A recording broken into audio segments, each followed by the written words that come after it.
Assalamualaikum warahmatullahi wabarakatuh. Selamat pagi. Perkenalkan, nama saya Muhammad Alvin Gifari dari Program Studi Kimia Institut Teknologi Sumatera. Pada video kali ini, saya akan mendemonstrasikan proses pembelajaran mata kuliah program transisi dan senyawa koordinasi. Mata kuliah ini merupakan mata kuliah wajib yang harus diambil oleh mahasiswa pada tingkat kedua. Bobot mata kuliah ini adalah 4 SKS dengan capaian adalah sebagai berikut. Yang pertama, mahasiswa diharapkan mampu memerinci sifat-sifat unsur transisi, baik sifat fisik maupun sifat kimia. Yang kedua adalah mahasiswa mampu menganalisis struktur senyawa kompleks serta spektrum elektronik dan sifat magnetnya. Yang ketiga adalah mahasiswa mampu mengkaitkan antara struktur senyawa kompleks dengan reaksi yang terjadi. Dan yang keempat adalah mahasiswa mampu merangkum sifat sintesis dan reaksi organologam. Untuk dapat mencapai capaian tersebut, maka mahasiswa dibekali oleh materi.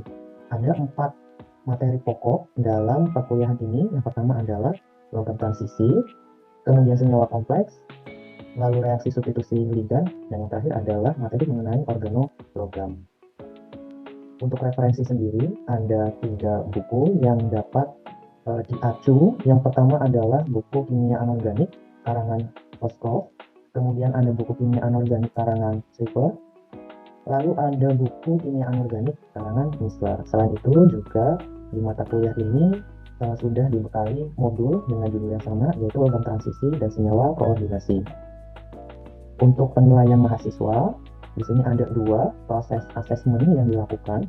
Yang pertama adalah asesmen formatif, berupa umpan balik mahasiswa dapat berupa catatan yang dikumpulkan oleh mahasiswa di setiap pertemuan. Kemudian untuk mengukur seberapa besar capaian yang sudah diperoleh mahasiswa, dilakukan asesmen sumatif melalui ujian tengah semester dengan proporsi 25%, kemudian ujian akhir semester dengan proporsi 25%, lalu ada praktikum sebesar 25%, lalu kuis ada 10%, dan terakhir adalah tugas sebesar 15%. Untuk proses pembelajaran pada mata kuliah ini menggunakan model pembelajaran bauran yang terdiri dari pembelajaran secara luring di kelas dan di laboratorium, lalu ada pembelajaran secara daring sinkronus menggunakan Zoom atau Google Meet, lalu juga ada pembelajaran secara asinkronus menggunakan LMS, yaitu e-learning yang dikembangkan oleh ITERA. Kemudian bentuk pembelajaran yang dilaksanakan adalah perkuliahan dan praktikum dengan strategi pembelajaran yaitu expository dan inquiry. Untuk metodenya sendiri yang digunakan dalam mata kuliah ini adalah ceramah, diskusi, dan tanya jawab. Baiklah, mari kita saksikan demonstrasi pembelajaran mata kuliah logam transisi dan senyawa koordinasi pada pekan ke-11 mengenai reaksi substitusi. Kita bertemu lagi di mata kuliah logam transisi dan senyawa koordinasi. Pada pertemuan kali ini kita akan melanjutkan materi yaitu terkait reaksi substitusi. Namun sebelum itu kita berdoa terlebih dahulu ya, semoga pada pertemuan kali ini kita dilancarkan sehingga ilmu yang nanti kita pelajari bersama bisa bermanfaat. Berdoa menurut agama dan kepercayaan masing-masing dimulai.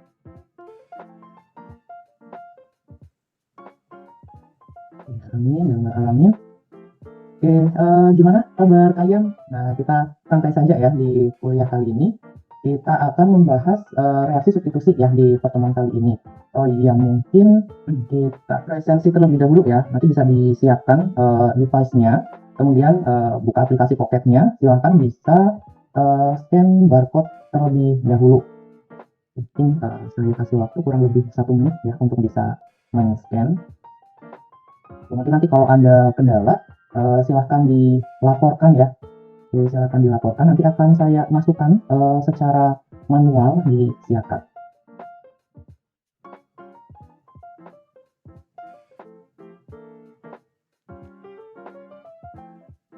Baik, bisa presensi semua melalui Pocket?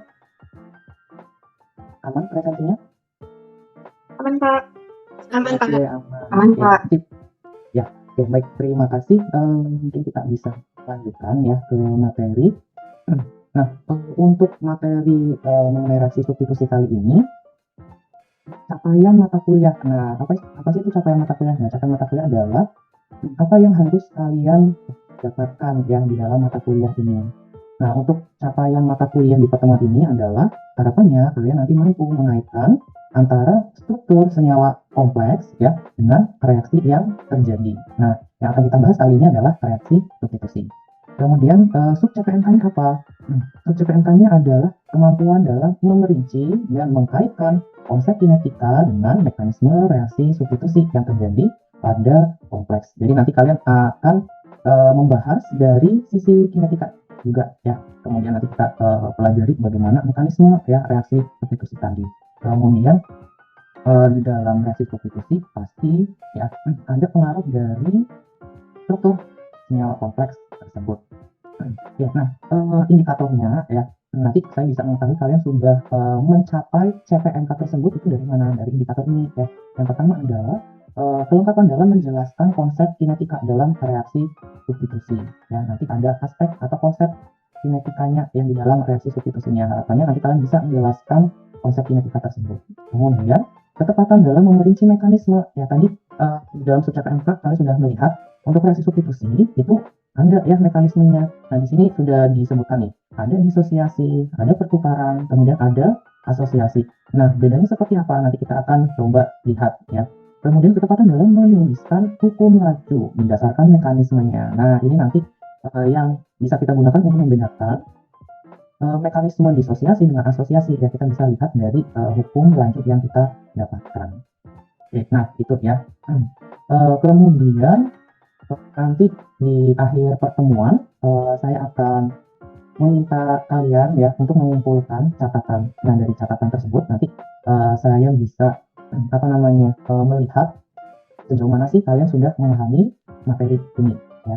Dan silakan nanti dicatat hal-hal yang kalian sudah pahami. Kemudian apabila ada pertanyaan boleh nanti dituliskan juga di situ. Kemudian kalau mau menanyakan langsung di kelas juga boleh ya. Tapi kalau misalkan tidak sempat boleh dituliskan dalam catatan. Nanti akan saya coba rangkum dan akan saya jelaskan di pertemuan berikutnya ya, terkait pertanyaan-pertanyaan tadi. Oke, nah sebelum kita masuk ke materi, kita coba lihat dulu ya video berikut ini. Oke, videonya bisa terlihat ya? Terlihat, Pak. Oke.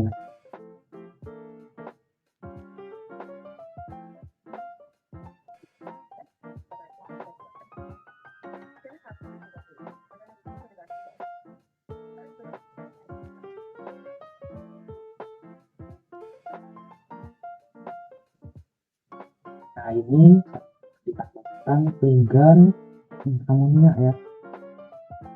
Kemudian kalau yang ini ditambahkan etilen diamin SN ya. Ini juga ditambahkan etilen diamin, namun jumlah mol dari etilen diaminnya itu adalah 2 ya. Kalau tadi 1 ini 2. Nah, kalau yang ini itu 3 ya.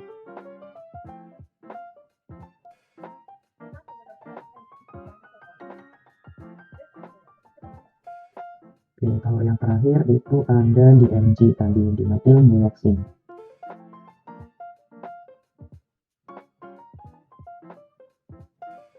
Oke, baik ya. Tadi sudah kita lihat bersama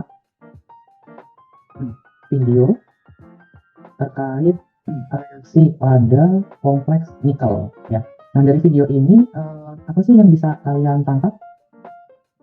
Silakan boleh langsung open mic.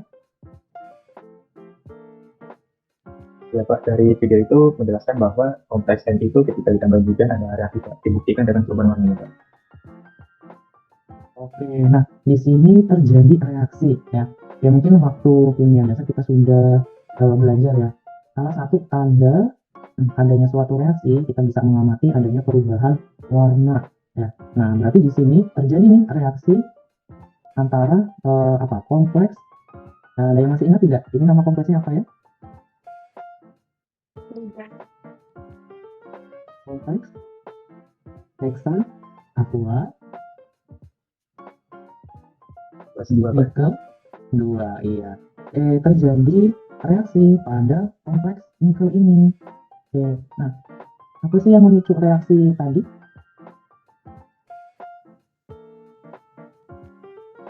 Kita lihat lagi ya. apa sih yang membuat reaksi tersebut itu berjalan? Oke, nah ini contohnya ya, dia ditambahkan apa? NH3. Tambahkan NH3. Nah, kalian bisa mengingat kembali bahwa NH3 atau amonia itu merupakan suatu linggan ya. Oke, awalnya di sini kalau saya tarik mundur ya. Nah, di sini kan awalnya nikelnya itu dikelilingi oleh 6 H2O ya. Kemudian ketika ditambahkan larutan amonia ya, H2O-nya itu kemana? Ya, pergi terlepas dari Mi2+-nya, kemudian digantikan oleh linggan NH3 ya. Oke, nah berarti di sini terjadi reaksi. Nah, reaksinya apa? Reaksi pertukaran linggan. Awalnya tadi Mi-nya mengikat H2O, kemudian ketika ditambahkan linggan amonia ya, NH3 tadi berubah nih. Berubah ya. Yang diikat oleh nikelnya, nikel 2+-nya itu adalah amonia ya. Oke, jadi di sini ada pertukaran linggan yang awalnya H2O berubah jadi NH3. Oke, seperti itu ya. Nah, reaksi ini nanti akan kita sebut sebagai reaksi substitusi. Oke, sampai sini bisa dipahami tidak? Konsep secara umum reaksi substitusi. Bisa, Pak. Bisa, Pak. Bisa ya. Oke. Nah, intinya untuk reaksi substitusi ini yaitu pertukaran linggan ya. Oke. Nah, banyak reaksi melibatkan substitusi atau tadi pertukaran linggan, mengganti linggan yang satu dengan yang lain. Nah, contoh yang banyak dipelajari adalah reaksi yang melibatkan ion logam dalam air, tadi seperti contoh nikel tadi ya. Nah, ini awalnya ya kompleks heksa aqua nikel 2 ya, yang tadi kita amati warnanya hijau, kemudian ditambahkan 6 mol NH3 atau amonia. Nah, di sini ya mungkin saya tandai ya. Oke, nah ini kan linggannya ya. Awalnya linggannya adalah H2O, kemudian setelah ditambahkan NH3, linggan H2O-nya digantikan oleh NH3. Nah, di sini kan terjadi pertukaran ya. Linggannya bertukar, awalnya H2O, sekarang NH3. Nah, itu adalah reaksi substitusi ya. Melibatkan penggantian linggan satu dengan yang lain. Oke, produk dari reaksi substitusi ini biasanya digunakan untuk mengidentifikasi suatu logam. Yang misalkan kita ganti ya, atau kita tukar linggannya, kemudian berubah warna. Nah, dari perubahan warna tersebut kita bisa mengidentifikasi. Misalkan tadi kalau berubahnya dari hijau ya menjadi biru setelah ditambahkan amonia. Nah, kemungkinan besar itu adalah ion logam nikel yang ada di sana ya. Kemudian misalkan ini ya, linggan heksa aqua besi 3 ditambahkan linggan SCN- ya, tiosianat ya. Nah, di sini kan bertukar nih. Kalau kalian lihat, nah di sini yang ditukar H2O-nya ya, linggan aquanya itu cuma satu ya. Satu linggan aquanya ditukar dengan satu linggan tiosianat SCN-. Nah, warnanya berubah nih menjadi merah. Oke, nah reaksi ini, reaksi substitusi ini itu bisa digunakan untuk mengidentifikasi adanya ion besi 3+ ya. Nanti kalau kalian belajar di analitik ya, ada metode penentuan kadar ion besi dalam air. Nah, di dalam metode tersebut itu nanti perlu reaksi substitusi ya. Nanti ada ion tiosianat yang ditambahkan. Misalnya nanti kita tambahkan larutan KSCN ya. Nah, larutan KSCN ini kan mengandung SCN-. Nanti SCN-nya ini akan mensubstitusi si H2O, nah, sehingga nanti akan didapatkan warna merah ya. Kenapa sih harus disubstitusi? Nah, biar nanti warnanya muncul ya. Kalau warnanya muncul nanti akan mudah untuk dianalisis ya. Oh ya, tadi lupa ya saya menyebutkan metode analisisnya ini menggunakan spektro UV-Vis. Kalau pakai UV-Vis kan harus berwarna ya. Oke, nanti kita mengukur di daerah visible. Jadi sebisa mungkin sampelnya itu berwarna agar kita mudah mengamatinya ya. Oke, nah itu adalah salah satu contoh penerapan reaksi substitusi yang di dalam analisis kadar ion besi di dalam air. Nah, reaksi substitusi ini terjadi secara cepat, biasanya menghasilkan produk yang dapat mengalami reaksi substitusi juga secara cepat. Lanjutkan. Nah, nanti kita punya istilah nih, kompleks-kompleks yang bereaksi dengan cepat, ya, yang bisa bereaksi substitusi dengan cepat, nanti kita sebut sebagai kompleks yang labil. Oke, nah ini masuk nih konsep kinetikanya ya, cepat lambat. Nah kalau cepat lambat kan itu hubungannya sama kinetika ya. Oke, kalau kompleksnya bereaksi secara cepat, nanti kita sebut kompleks tersebut kompleks yang labil. Oke, coba kita perhatikan tabel di bawah ini ya. Silakan kalian amati dulu ya. Oke, di sini saya sudah spesifikkan untuk kompleks chromium. Oke, kompleks chromium. Di sini ada Cr3+ sama Cr2+. Oke, sudah kalian lihat. Nah, kira-kira apa nih yang bisa kalian simpulkan dari sini? Izin menjawab, Pak. Kalau yang kompleks Cr2+, dia lebih cepat daripada yang kompleks Cr3+. Oke, nah kita bisa lihat ya, nah, betul tadi ya, yang Cr2+ itu lebih cepat daripada Cr3+. Nah, ini kan di sini ada apa?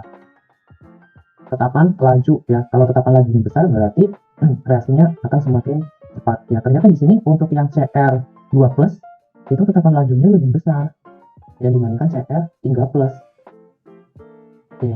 Nah, kenapa bisa seperti itu? Nah, di sini juga diberikan informasi mengenai konfigurasi elektronnya ya. Elektron di sukulit D-nya. Nah, ini ya. Di T2G itu ada 3 elektron dan di TG itu ada 1 elektron. Nah, itu untuk kompleks yang Cr2+. Tapi kalau yang 3+, itu semuanya terletak pada T2G.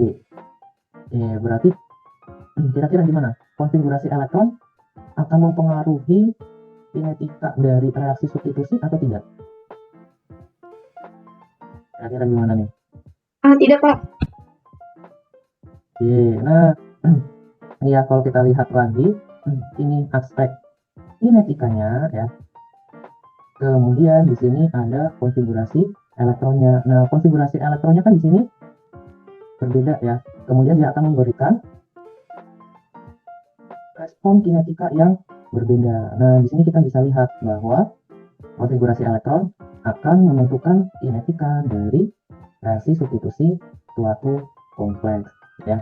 Nanti mungkin ini kita akan lihat kembali ya di belakang. Kita coba teruskan terlebih dahulu untuk istilah labil, karena di sini kan mungkin baru ya istilah labil. Nah istilah labil, inert, yang ini nanti bisa kita tentukan berdasarkan waktu paruhnya. Nah, ini berdasarkan usulan dari Henry Taub ya. Nah, Henry Taub ini dia mengkategorikan ya kompleks labil itu kompleks yang memiliki waktu paruh kurang dari sama dengan 1 menit. Sedangkan kalau kompleks inert dia memiliki waktu paruh lebih dari 1 menit. Artinya di sini kalau kompleks yang labil itu bisa mengalami reaksi secara cepat, namun kalau kompleks yang inert dia reaksi substitusinya lambat. Nah di sini ada perbedaan ya yang penting. Kita kan dulu juga belajar aspek termodinamik. Nah kalau yang kita pelajari sekarang adalah aspek kinetik. Kalau di dalam aspek kinetik itu ada istilah labil dan inert, tapi dalam termodinamik itu istilahnya adalah stabil dan tidak stabil ya. Kalau kinetik nanti berkaitan dengan konstanta laju, tapi kalau yang termodinamik itu berkaitan dengan konstanta pembentukan ya, atau disingkatnya KF. Jadi di sini ada dua ya, kita melihatnya dari sisi kinetik dan kita melihatnya dari sisi termodinamik. Kalau misalkan dari sisi kinetik nanti ketemunya labil dan inert, tapi kalau secara termodinamik nanti ketemunya stabil dan tidak stabil. Nah, kira-kira apakah ada kompleks yang dia secara termodinamik stabil namun secara kinetik dia labil? Jawabannya ada di sini ya. Kita bisa lihat contoh dari kompleks nikel ya, kompleks nikel lagi yang kita temukan di sini. Nah di sini ada pembentukan kompleks bujur sangkar datar ya, dengan atom pusat nikel, kemudian ligandnya adalah cyanida ya, Cn-. Kalau kita lihat dari aspek termodinamiknya ya, kita lihat dari nilai Kf-nya, Nah, ini KF-nya sangat besar. Artinya kita bisa mengatakan bahwa kompleks tetrasiano nikelat 2 ya, itu stabil ya karena dia memiliki KF yang besar. Namun kalau kita lihat lagi yang ada di bawahnya, di sini ada reaksi substitusi ya. Nah, CN-nya ini nanti akan digantikan dengan CN juga, tapi di sini diberikan tanda karbon 13. Oke, nah ini diberikan isotop C13 untuk mengetahui apakah kompleks yang stabil tadi mudah disubstitusi atau tidak. Nah, ini ya disubstitusinya dengan ion CN- ya yang diberikan tanda karbon 13. Nah, ternyata setelah diamati dia memiliki tetapan laju ya yang cukup besar ya. Artinya apa? Dia sangat mudah untuk mengalami reaksi substitusi. Karena dia mudah mengalami reaksi substitusi, nah nilai K-nya besar, artinya lajunya besar. Atau substitusinya dapat berjalan secara cepat. Nah, dari sini kita bisa menentukan bahwa kompleks bundur sangkap datar tadi itu secara kinetik labil ya. Oke, berarti di sini kita bisa melihat kompleks yang stabil secara termodinamik, dia juga ada yang bersifat labil secara kinetik ya. Secara termodinamik dia mudah terbentuk ya. Dia stabil untuk terbentuk ya kompleksnya tadi. Namun ketika kita berikan ligan yang baru, nah dia akan cepat bereaksi dengan ligan tersebut. Nah, artinya secara kinetik kita sebut dia kompleks yang labil. Nah, itu ya. Kemudian ada juga nih kompleks yang tidak stabil ya secara termodinamik. Dia tidak stabil. Namun secara kinetik dia juga inert. Oke, kalau di sini kompleks yang tidak stabil artinya dia sangat mudah ya untuk berubah menjadi yang lain. Ya misalkan di sini ada kompleks heksa-amin kobalt 3. Oke, ternyata dari sisi termodinamik dia tidak stabil ya. Karena dia KF-nya adalah kurang dari 1. Oke, kalau reaksi ke kanan ya itu KF-nya lebih lebih dari 1, tapi kalau reaksi yang ke kiri ya yang membentuk kompleks ini ya KF-nya itu kurang dari 1. Oke, artinya kompleks ini dia tidak stabil ya karena nilai KF-nya sangat kecil. Oke, kompleksnya tidak stabil. Namun ketika di sini dicoba untuk disubstitusi ya secara kinetik dia lambat ya atau inert tadi istilahnya. Oke, jadi di sini kompleks tadi ya heksa-amin kobalt 3 itu sebetulnya mudah untuk berubah ya atau mudah untuk bereaksi. Namun kalau kita lihat dari sisi kinetiknya ya dia sangat lambat. Nah, lambatnya seberapa lambat? Nah, ini berdasarkan penelitian yang telah dilakukan. Ini dalam suhu ruang proses substitusinya ini membutuhkan waktu sekitar 1 minggu ya untuk bisa bereaksi secara sempurna. Oke, nah di sini saya mau mengingatkan kembali ya. Tadi ada istilah stabil atau tidak stabil secara termodinamik. Nanti kita bisa lihat dari konstanta keseimbangan pembentukan kompleksnya. Kemudian kalau yang inert atau labil secara kinetik, nanti kita bisa lihat dari konstanta lajunya. Oke, nah ini ya di ujung akhirnya kita ketemu lagi ya hubungan antara labil dan inert berdasarkan struktur elektroniknya. Nah, ini kita bisa kelompokkan ya kompleks-kompleks yang inert atau yang bereaksi secara lambat itu adalah kompleks-kompleks oktahedral yang memiliki ini ya 3 elektron di subkulit D-nya. Kemudian kompleks-kompleks low spin. Nah, kalau low spin itu yang gimana? Yang semua elektronnya mengisi di bawah. Iya, di bawah ya di tag 2G. Oke. Kemudian D5, kemudian D6 ya. Yang low spin, nah itu termasuk ke dalam inert. Nah, ini kalau yang oktahedral ya.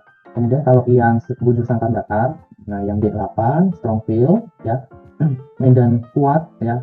Nah, dia yang termasuk ingat. Kemudian ada juga yang moderat ya. Kalau yang moderat dia medan lemah D8. Nah, kalau medan lemah D8 ini itu yang oktahedral. Kemudian yang labil. Nah, yang labil itu ada yang D1, D2, kemudian yang high spin D4, D5 dan D6. Kemudian D7, D9 dan D10 itu juga termasuk labil. Nah, kenapa bisa seperti ini? Nah, nanti kita bisa lihat dari energi medan ligannya ya. Misalkan tadi ada Cr3 plus dan Cr2 plus ya. Oke, kalau Cr3 plus, nah itu konfigurasi di subkulit D-nya gimana? Dia D, ada yang ingat? 3D3, Pak. Oke, 3D3 ya. Nah, kalau yang ini D4 ya. Oke. Nah, tadi kalau kita lihat antara Cr2 plus dan Cr3 plus, mana yang lebih cepat atau mana yang labil? CR2 plus, Pak. Oke, Cr2 plus ya. Kenapa bisa seperti itu? Nah, kita lihat tadi konfigurasi elektronnya ini ya. 1, 2, 3, 4. Oke. Kalau air ya. Air itu berarti dia masuk yang high spin ya. Kemudian kalau yang Cr3 plus. Oke, nah dia seperti ini. Oke, kalau kita hitung energi medan ligannya. Oke, kalau yang T2G, kemudian di sini ada EG. Kalau T2G itu kan nanti menghitungnya berarti min 0,4 ya dikali dengan jumlah elektronnya ya. Oke, elektronnya di T2G ada berapa? Ada 3. Kemudian ditambah yang di EG yang nilainya 0,6. Oke, berarti berapa nih? Min 1,2 ditambah 0,6. Min 0,6 ya. Kemudian kalau yang di Cr3 plus tadi energi medan ligannya min 0,4 kali 3, kemudian ditambah 0,6 dikali 0 ya. Min 1,2 tambah 0. Nah, min 1,2. Nah, kalian bisa lihat ya di sini nilainya lebih negatif yang Cr3 plus. Biasanya kalau energi itu lebih negatif, itu kan lebih disukai ya. Karena di sini energinya lebih rendah ya. Yang tadi kompleks Cr3 plus ya yang dengan air, karena energinya di sini lebih rendah, makanya dia lebih sukar ya untuk mengalami reaksi substitusi. Makanya nilai K-nya ya itu lebih rendah daripada yang Cr2 plus. Tadi kan Cr2 plus itu sampai 10 pangkat 8 malah lebih ya. Artinya dia substitusinya sangat cepat. Kenapa? Karena dia di sini energinya itu lebih positif ya. Oke, kalau lebih negatif dia kan lebih stabil ya istilahnya ya kalau secara termodinamik ya. Oke, dia lebih suka ya seperti itu ya kalau dia nilainya negatif. Tapi kalau nilainya lebih positif, nah dia lebih mudah untuk berubah. Makanya tadi secara kinetika pun berhubungan ya. Nilai K-nya menjadi semakin besar, semakin cepat untuk disubstitusi. Oke deh. Nah, mungkin itu dulu ya materi kita kali ini. Nanti kita sambung dengan mekanisme substitusi. Oke, kan tadi ya hal-hal penting yang kalian tangkap selama perkuliahan. Nanti silahkan dikumpulkan melalui e-learning yang dulu sudah pernah kalian mendaftar ya di awal perkuliahan. Oke, terima kasih. Oh ya, apakah ada pertanyaan sampai sini? Oke, belum ya. Oke, nanti kalau misalkan belajar-belajar lagi, kemudian saya bingung tadi yang disampaikan seperti apa ya. Nah, boleh nanti bisa kontak saya secara langsung ya melalui WA atau bisa datang ke ruang prodi. Oke, dipersilakan. Oke, mungkin itu dulu untuk pertemuan kali ini. Terima kasih sudah menyimak dengan baik. Kurang lebihnya mohon maaf. Wassalamualaikum warahmatullahi wabarakatuh. Sampai jumpa di pertemuan pekan depan.